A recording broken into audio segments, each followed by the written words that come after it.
The carol, When Wise Men Came Seeking, with words written by Richard Slater, is a brief but eloquently articulated study in contrasts, made even more beautiful by its haunting tune, the Normandy Carol. Slater starts by highlighting the vast contrast between the wealth of the Magi, who in their magnificence brought their rich gifts, into the absolute poverty of the stable to offer to the Christ child lying there in an animal's feeding trough. Yet while this disparity is great, Slater then reminds us that an even greater contrast, not so evident to the human eye, is also at play here.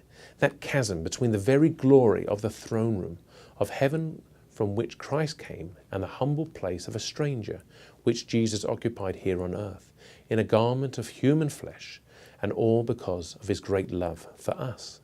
Philippians 2 aptly summarizes what Slater expresses in this carol. That night long ago in Bethlehem, Jesus, who being in the very nature God, did not consider equality with God something to be grasped, but made himself nothing, taking the very nature of a servant, being made in human likeness. The final line of our carol suggests how one might respond to Christ's great and gracious love for humankind, which moved him from greatness to nothingness.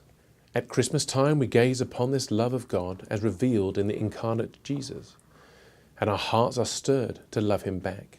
His love, my love, kindles to joy in his birth. And of course, we only love him because he first loved us.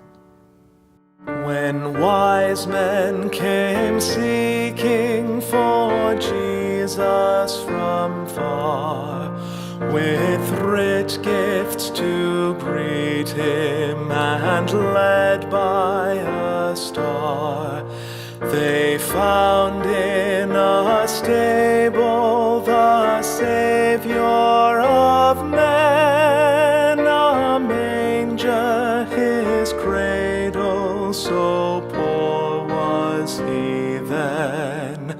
Though laid in a manger, he came from a throne. On earth, though a stranger, in heaven he was known. How lowly, how gracious his coming to earth. His love, my love, kindles to joy in his birth.